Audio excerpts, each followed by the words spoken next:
ஒருவேளை அந்த மாப்பிள்ளைக்கு இந்த கல்யாணத்துல விருப்பம் இல்லையோ என்னமோ.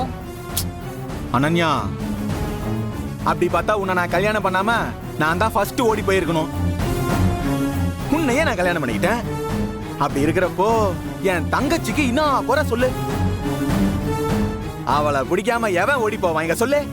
டேய் சும்மாறா, எல்லாரும் முன்னாடி இப்படியே பேசிட்டு இருப்ப.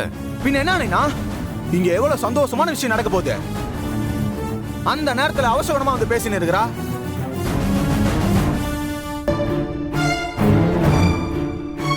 அம்மா பரிசத்தை எடுத்துட்டு வாங்க. சரிங்கய்யா. வந்துட்டாங்கன்னு நினைக்கிறேன். பாக்குறேன்ப்பா. மாப்பிள்ளை வீட்டுக்காரங்க வந்துட்டாங்க. போமா. தள்ளு தள்ளு தள்ளு தள்ளு தள்ளு.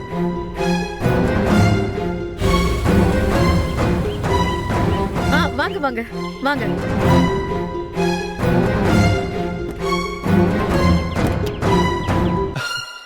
வாங்க வாங்க வாங்க. வணக்கம். ஹலோ. ஏன் லேட்டு? அது என்னாச்சு?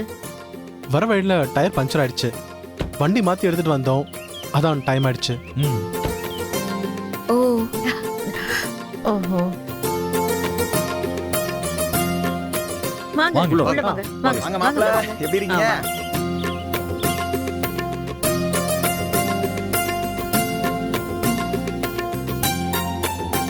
டெக்கரேஷன்லாம் எப்படி மாப்பிள்ள? எல்லாம் நான் பண்ணதுதான். உட்காருங்க உட்காருங்க மாப்பிள்ள. உட்காருங்க. நிச்சயதார்த்த வேலையை ஆரம்பிச்சிடலாம். எல்லாம் ரெடியா இருக்குமா? பொண்ணு அழைச்சிட்டு வாங்க. கௌசல்யா அத்தை, போய் சுபாவை கூட்டிட்டு வாமா. சரிங்க அத்தை. உட்காருப்பா.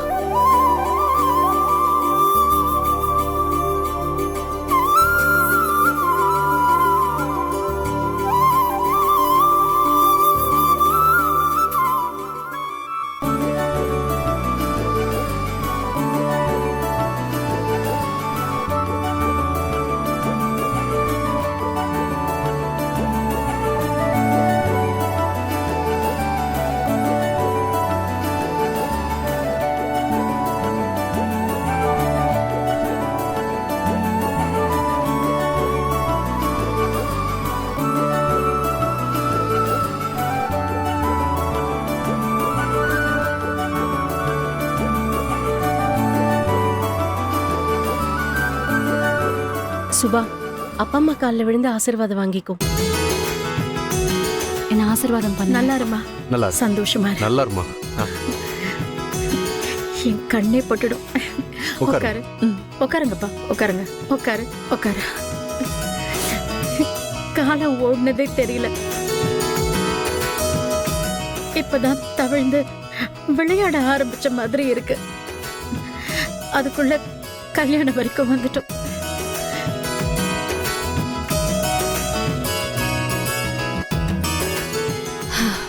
நாளைக்கு ரிசப்ஷன், நாளைக்கு கல்யாணம்னா அப்புறம் சுபா நம்ம வீட்டுல இருக்க மாட்டான்ல, மாப்பிள்ளை வீட்டுக்கு போயிடுவான்ல. என்ன பத்மானி, இங்க பாரு, நம்ம வீட்ல நம்ம பொண்ணு மாதிரியே 3 மருமகளுங்க இருக்காங்க. எதுக்கும் கவலைப்படாத, அவன் நல்லா இருப்பா.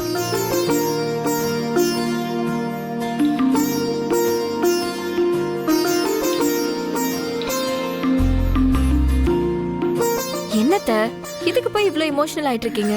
சுபாவை நம்ம என்ன வெளியூர்லயா கல்யாணம் பண்ணி கொடுக்க போறோம்? உள்ளூர்லயே தான் இருக்க போறா. நினைச்சப்போ பாத்துட்டு வந்துடலாம். அதுக்கு முதல்ல இந்த கல்யாணம் நடந்தாதானே.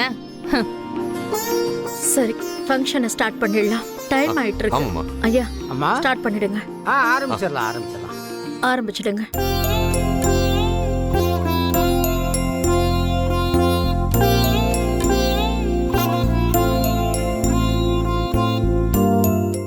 அனன்யா, ஃபங்க்ஷனே ஸ்டார்ட் ஆயிடுச்சு.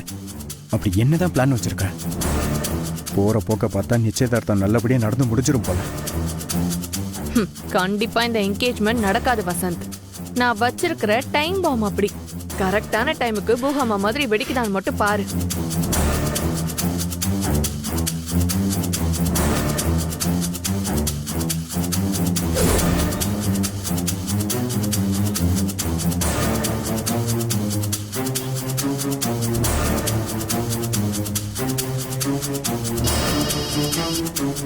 ஹலோ, சொல்லுங்க, யார் நீங்க?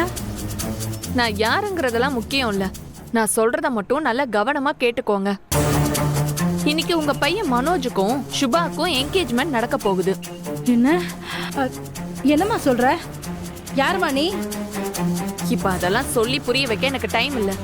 நீங்க நினைச்ச மாதிரி உங்க பையன் உங்க தம்பி பொண்ண கல்யாணம் பண்ண மாட்டான். பதிலுக்கு அந்த அன்பரசி முடிவு பண்ண மாதிரி அந்த சுபாவை தான் கல்யாணம் பண்ணிக்க போறான்.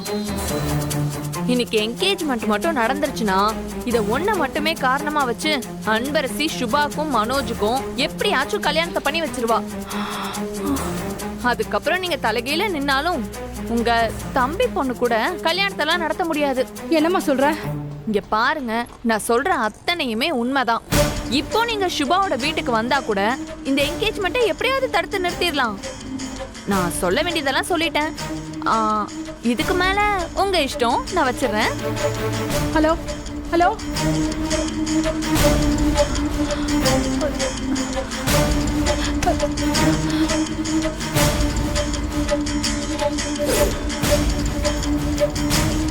அதெல்லாம் கரெக்டு தான். ஆனா மனோஜோட அம்மா இங்க வருவாங்களா? இந்த பிளான் ஒர்க் அவுட் ஆகுமா?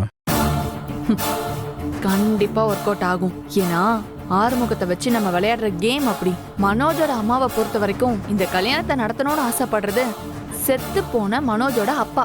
அவரே ஆறுமுகத்தோட கனவுல வந்து இந்த கல்யாணம் நடக்கணும்னு சொல்லியிருக்காரு. இந்த மாதிரி ஆளுங்கெல்லாம் இப்படி எமோஷனலா அட்டாக் பண்ணா ஈஸியா கவுந்துருவாங்க. நீங்க வேணா பாருங்க, நான் குறி வச்ச ஏற தப்பாது. சூப்பர் அனன்யா. அப்போ எப்ப வேணாலும் இந்த டைம் பாம் வெடிக்கலாம்ல? ஆமா, வெயிட் அண்ட் வாட்ச்.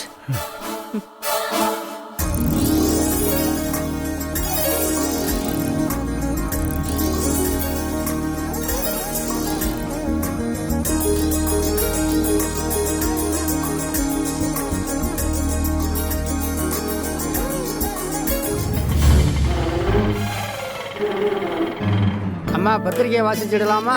வாசிங்க. ஆதிகேசவா. ஸ்ரீ ராமஜெயம் திருக்கல்யாண பத்திரிகை ஓலை வாசிப்பது. நிகழும் குரோதி வருடம் புரட்டாசி மாதம் 11ஆம் தேதி, இன்று 30/9/2024 திங்கட்கிழமை மாலை 3:15க்கு மேல் 4:15க்குள் கன்னிலக்கணத்தில் சித்தயோகம் கூடிய சுபதினத்தில் திருவாளர் சத்தியமூர்த்தி பத்மாவதி புதல்வி திருநேரி செல்வி சுபாவிற்கும் திருவாளர் கண்ணன் சௌந்தர்யா அவர்களுடைய குமாரன் திருநேரி செல்வன் மனோஜுக்கும் திருமணம் செய்வதாய் இரு வீட்டார் சம்மதத்துடன் நிச்சயிக்கப்பட்டு மேற்குறிப்பிட்டுள்ள தேதியில் திருமணம் நடைபெறும் என பெரியோர்களால் முடிவு செய்யப்படுகிறது. நிச்சயதார்த்த சுபமுகூர்த்த ரிஷபத்திரிகை. சுபகஸ்து.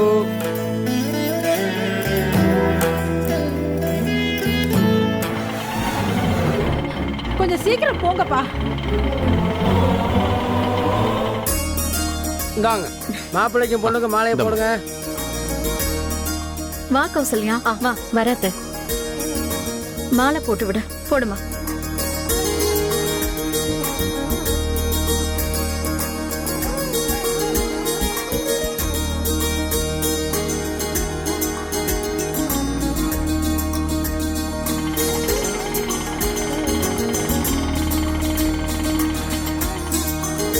இந்தாங்கோ, தட்டம் பாத்திக்குங்க. முன்னாடி வாமா. வாங்க. இந்தாங்க. உங்க குடும்பத்துல சம்பந்தம் வச்சுக்கிறது எங்களுக்கு ரொம்ப சந்தோஷம். எங்களுக்கும் சந்தோஷம். எங்களுக்கும் சந்தோஷம். கொடுங்க. வாங்குங்க. இந்தாங்க பிடிங்க. நீங்க தட்டம் மாத்திக்கிங்க.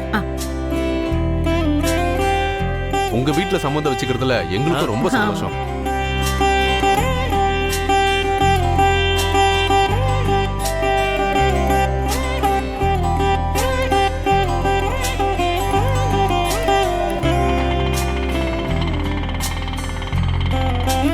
அப்படியே 2 பேரும் மோதிரத்தை மாத்திக்குங்கோ.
யாருமா நீங்க?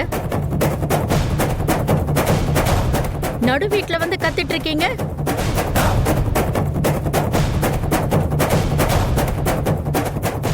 இது பிடிங்க. என்னடா காரியம் பண்ணிட்டு இருக்க? என்னம்மா நான் கேட்டுட்டே இருக்கேன். யார் நீங்க? நான் தான் மனோஜோட அம்மா.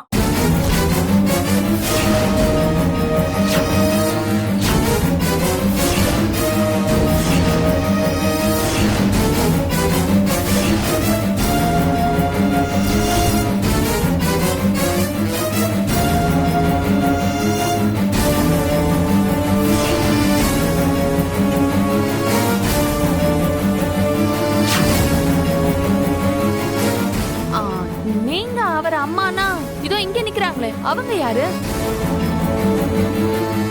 அதத்தான் நானும் கேக்குறேன். யார் இவங்கெல்லாம்? இங்க பாருங்க. இங்க என் பொண்ணோட நிச்சயதார்த்தம் நடந்துட்டு இருக்கு. சும்மா தேவையில்லாம ஏதாவது பேசிட்டு இருக்காதீங்க. அப்புறம் நான் போலீஸ கூப்பிட வேண்டியதா இருக்கும். ஒழுங்கு மரியாதை எங்க இருந்து கிளம்புங்க.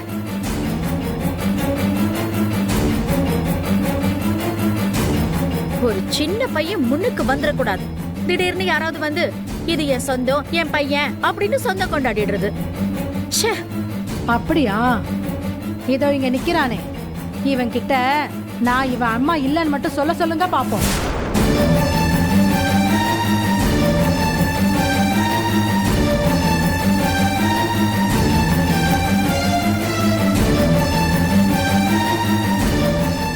அவன் அப்படி சொல்லிட்டான்னா நான் இப்பவே இங்க இருந்து போயிடுறேன். மனோஜ், உங்களுக்கு இவங்களை தெரியுமா? என்ன இது? அவங்க பாட்டுக்கு வந்து ஏதோ சொல்றாங்க, என்னென்னமோ பேசிட்டு இருக்காங்க. நீங்க அமைதியா நின்னு பாத்துட்டு இருக்கீங்க. என்ன சொல்லுங்க மனோஜ்.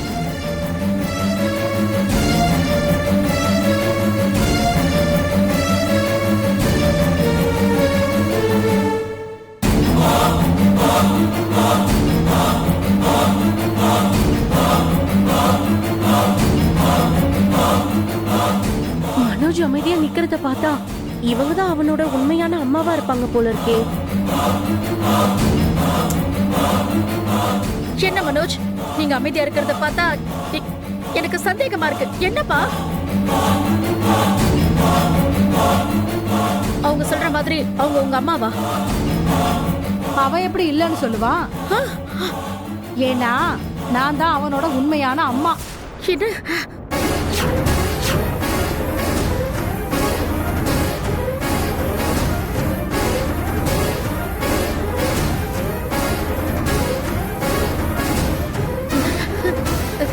மனோஜ், இவங்க உங்க அம்மான்னு சொல்லிட்டு இருக்காங்க. அப்ப இங்க நின்னுட்டு இருக்கிற இவங்க ரெண்டு பேரும் யாரு?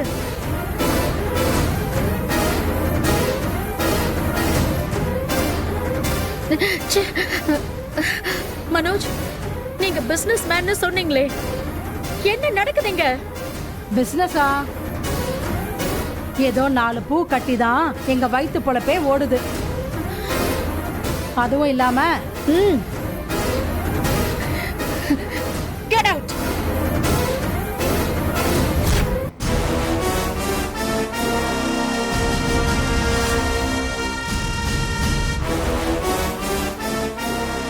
இல்லைன்னா நான் வேற மாதிரி ஆக்ஷன்ஸ் எடுக்க வேண்டியிருக்கும். Get out from here.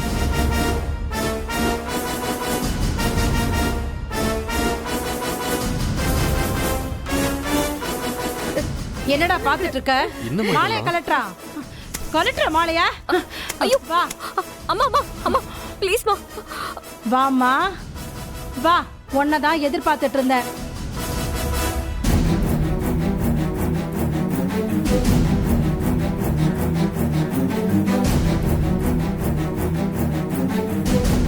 என் குடும்பத்தை கெடுக்கிறதுக்குன்னே வந்தவளே, இவ்ளோ பிரச்சனையும் ஒன்னால தாண்டி.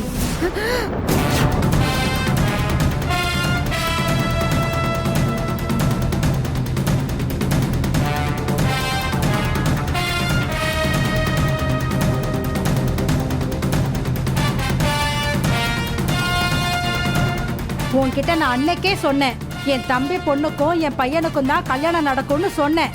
ஆனா நீ கேட்கவே இல்லையே. அம்மா கொஞ்சம் பொறுமையா இருங்கம்மா. நம்ம எதா இருந்தாலும் அப்புறமா பேசிக்கலாம். இதுக்கப்புறம் பேசுறதுக்கு என்ன இருக்கு?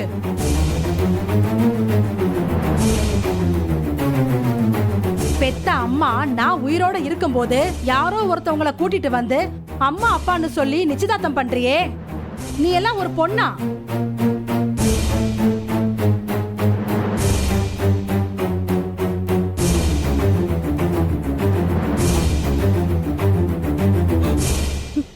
உன்ன மாதிரி ஒரு பொண்ண என் வாழ்க்கையில நான் பார்த்ததே இல்ல. இதுக்கு பின்னாடி பிரச்சனை இருக்குன்னு தெரியும், ஆனா இவ்ளோ பெரிய பிரச்சனை இருக்கும்னு நினைச்சு கூட பார்க்கலையே. எல்லாரும் நல்லா கேட்டுக்கோங்க.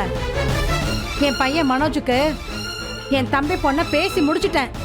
என் பையன் மனோஜ் என் தம்பி பொண்ணு கழுத்துல தான் தாலி கட்டுவான். இதான் என் கடைசி முடிவு. இத பாருங்க, இத பாருங்க, நாங்க எல்லாரும் இந்த வீட்ல அமைதியா வாழ்ந்துட்டு இருக்கோம். இந்த வீட்ல இருக்கிறவங்க யாராவது கத்தி பேசினாலே எனக்கு பிடிக்காது. ஆனா நீங்க வந்து ஏற்கனவே நல்லா கூச்சல் போட்டு நிறைய பேசி கலவரம் பண்ணிட்டீங்க. இதுக்கப்புறம் நீங்க ஏதாவது பேசுனீங்கன்னு வச்சுக்கோங்க, நான் சும்மாவே இருக்க மாட்டேன்.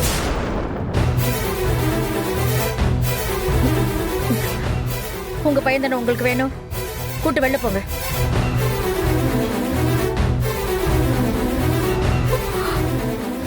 இதுக்கப்புறம் உங்களை நான் இந்த ஏரியா பக்கமே பார்க்க கூடாது. கூட்டிட்டு போங்க உங்க பையனை. பாத்தியாடா, இந்த அசிங்கம் உனக்கு தேவையாடா? வாடா போங்க.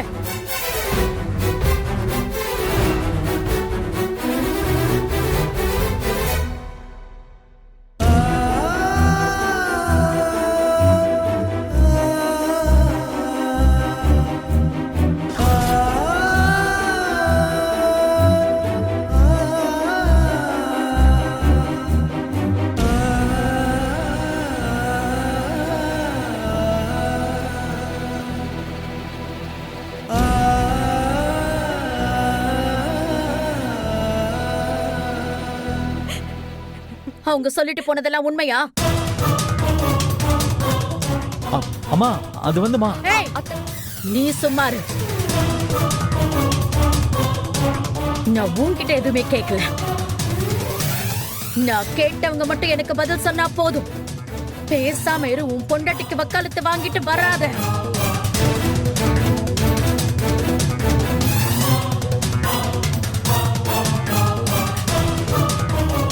அவங்க சொல்லிட்டு போனது உண்மையா? அத்தை, என்ன நடந்துச்சுன்னா, நான் கேட்ட கேள்விக்கு மட்டும் நீ பதில் சொன்னா எனக்கு போதும்.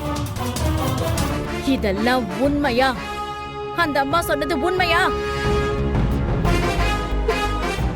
உண்மைதான் அத்தை.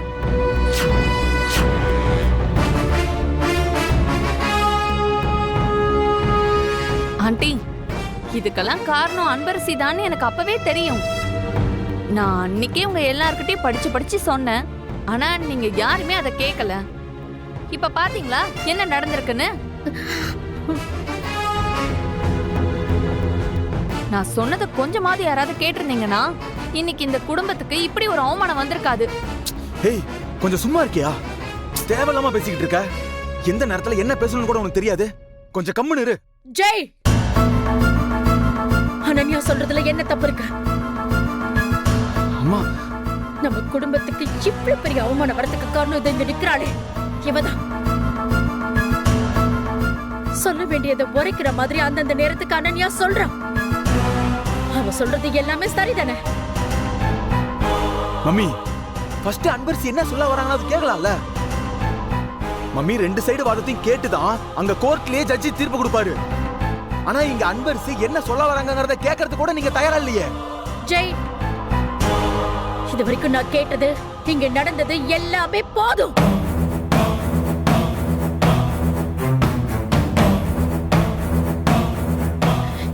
ஏற்கனவே ஓட போறேன்னு சொல்லி கெட்ட பேர் வாங்கி கொடுத்ததெல்லாம் போதாதுன்னு இப்ப புதுசா இது வேறயா? என்னோட மத்த ரெண்டு மருமகளும் இந்த மாதிரி எந்த பிரச்சனையுமே பண்ணலையே.